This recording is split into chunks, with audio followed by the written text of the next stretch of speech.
Hello, everyone, and welcome back to English Unplugged, where learning English is easy and fun. Hi, Mia. How are you today? Hi, Mark. I'm doing great, thank you. So excited to be here with all our amazing listeners. How about you? I'm feeling fantastic, Mia. It's always a great day when we get to talk about English and help our friends learn. So, Mark, what's our topic today? I bet it's something super practical. Oh, it's very practical, Mia. Today we're talking about how to describe your home in English.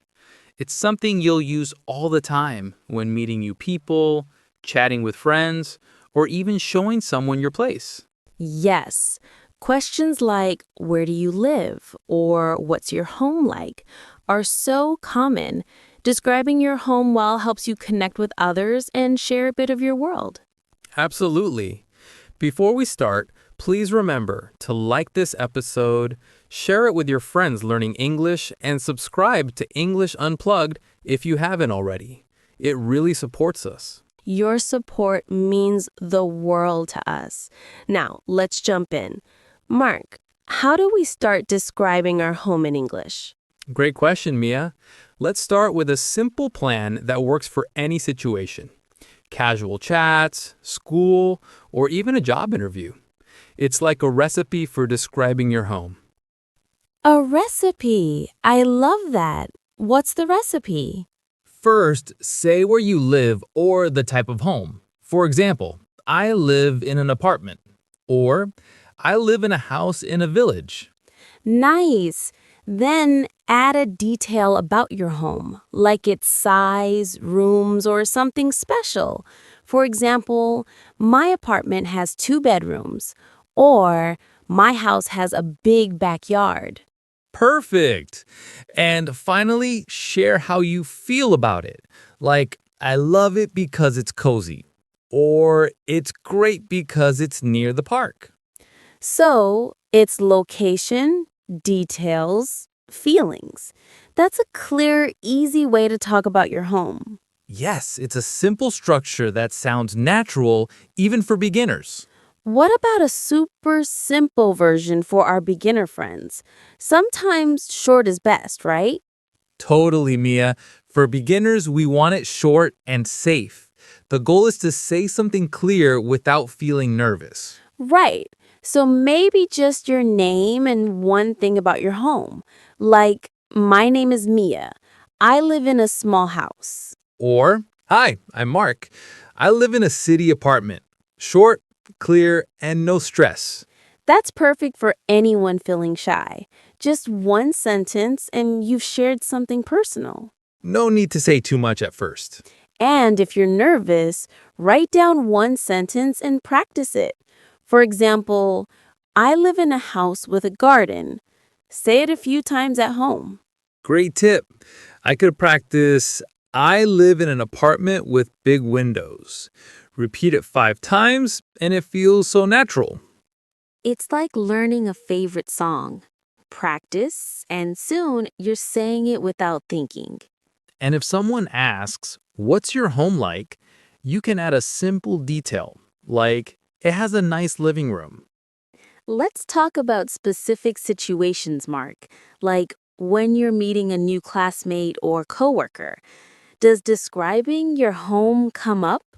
Oh, yes, people often ask about your home to get to know you. It's a friendly way to learn about your life. Right. You don't need to describe every room. Just pick one or two things that show your personality. For example, I could say, I live in a small apartment in the city. It has a balcony where I read every morning. Or, I live in a house with my family. We have a cozy kitchen where we cook together. Keep it short and positive. It's about sharing a bit of who you are. And in a professional setting, like a job interview, you might mention your home to show you're organized or settled. Good point. You could say, I live in a quiet neighborhood. It helps me focus when I work from home. But avoid anything too personal or negative, like my house is old and small. Stay positive. Yeah, don't say that in an interview. Try, I live in a comfortable apartment with lots of sunlight.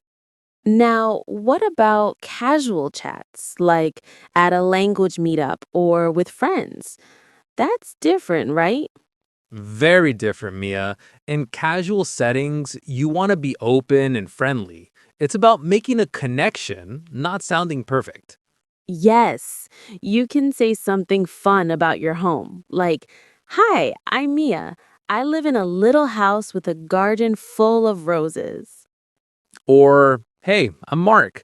I live in an apartment with a great view of the city lights.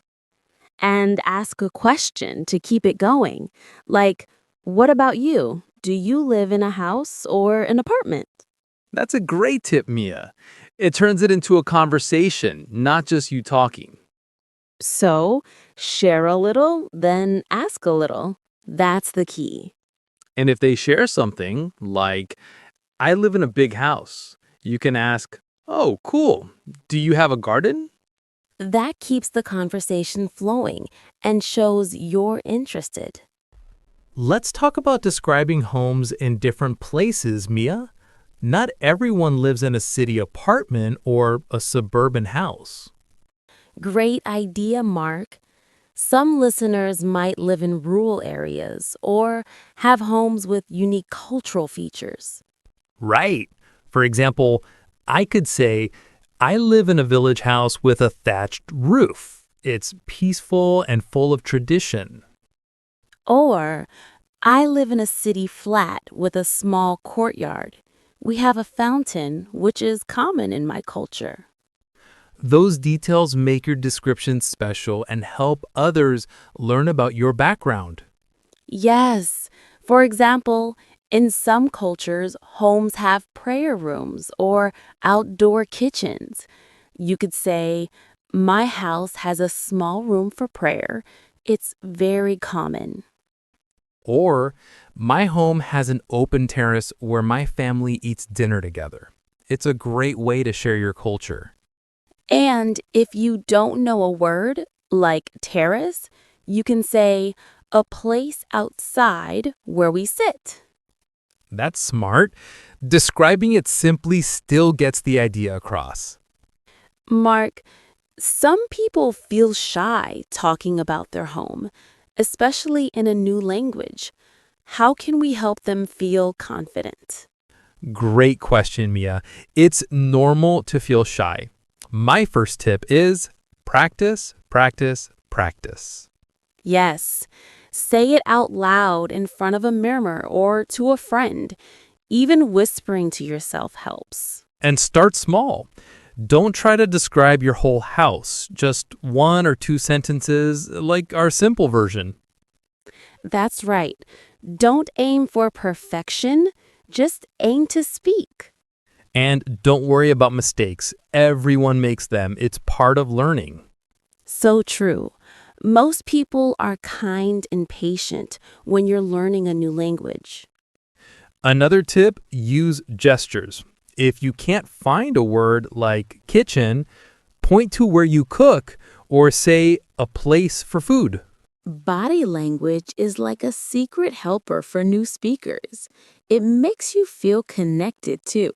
And one more tip, learn a few keywords like house, apartment, room, or garden. Practice them daily. Yes, you can make a list of 5 home words and say them every morning. It builds confidence fast. Let's go back to our structure. Location, details, feelings. It gives a full but simple picture. Let's try an example. For location, I lived in a small apartment. For details, it has one bedroom and a sunny kitchen. And feelings, I love it because it feels like home. That's a great example, Mia. It's clear, short, and natural. It helps people understand where you live and why you like it. Sometimes you want to make it more interesting, right? Not just plain facts. Oh, yes. I love when people share a special detail about their home. It makes it memorable. Me too. You can add something unique, like my house has an old tree in the yard, or my apartment has colorful walls. Or, I live in a house with a tiny library room. Or I have a balcony where I grow my own herbs. Just one little thing.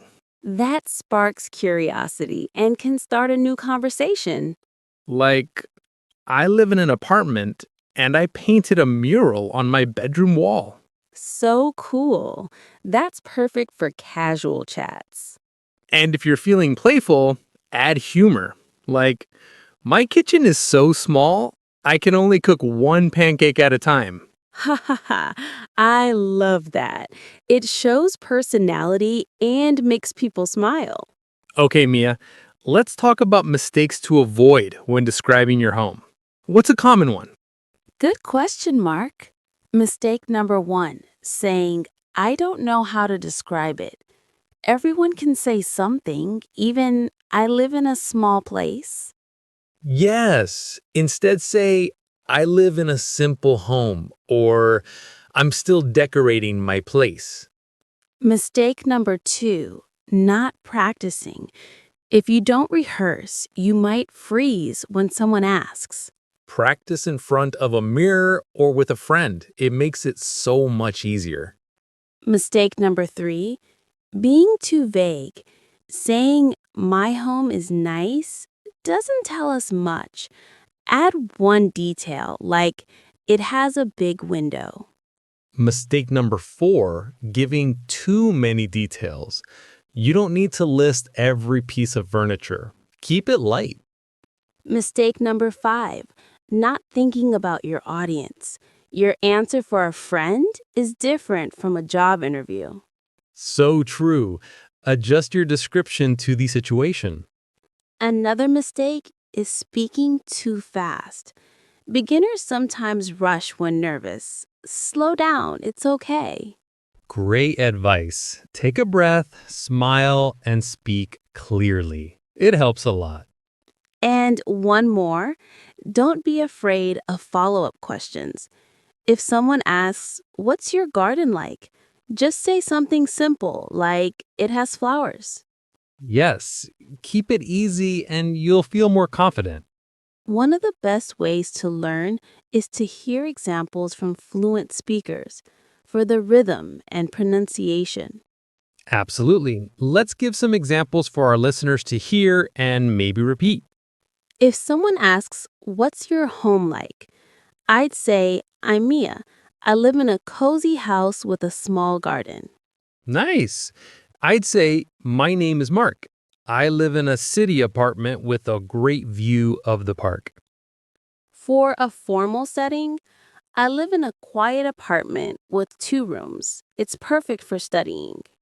Or casually, hey, I'm Mark. I live in a house with a big backyard where I play soccer.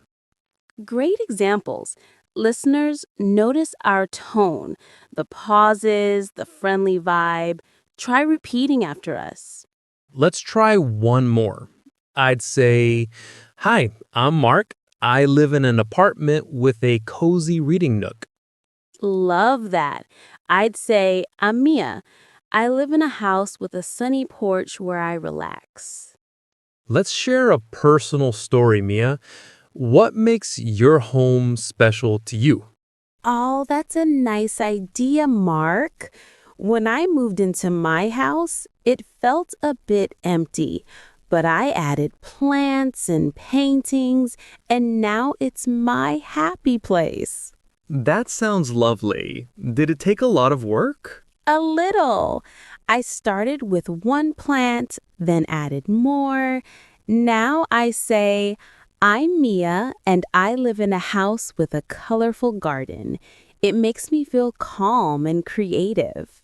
That's beautiful, Mia. It really shows your personality. Thanks, Mark. What about you? What's special about your home?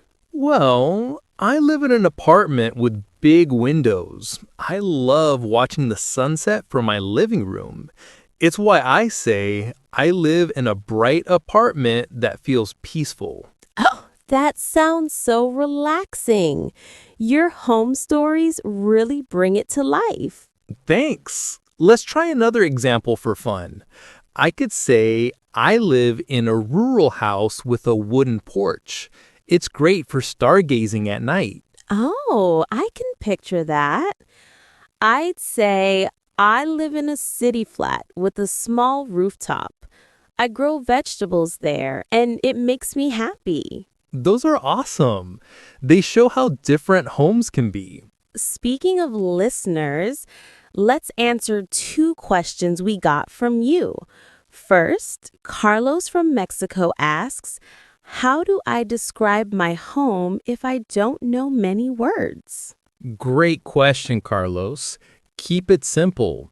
Use basic words like I live or my home. For example, I live in a small house. It's nice. Or I live in an apartment. It's big. And if you don't know a word, describe it. Like, instead of balcony, say, a place outside my window. Perfect. You don't need big words, just clear ideas. Thanks, Carlos. Next question is from Aisha from India. What if my home is very different from others, like a traditional house? Wonderful question, Aisha. Share what makes it special. For example, I live in a traditional house with a courtyard. It's where my family gathers. Or, my home has carved wooden doors, which is common in my culture. It feels warm. That's a great way to share your heritage. And if someone asks more, just add a simple detail, like, we sit in the courtyard to eat. Thanks, Aisha. This was such a fun episode, Mark. We covered so much about describing your home in English. Totally, Mia. I hope our listeners feel ready to talk about their homes with confidence. Me too. Remember, everyone, practice makes progress, or at least it makes it easier. Before we go, please subscribe to English Unplugged if you haven't already. And like this episode, it helps us know you love our content. Share this episode with anyone learning English. And leave a comment below. What's one thing you love about your home? We can't wait to hear. Yes, tell us something special. We read every comment. Thank you for listening, everyone. Keep practicing your English and enjoy your home. See you next time on English Unplugged. Bye-bye, everyone. Have a great day.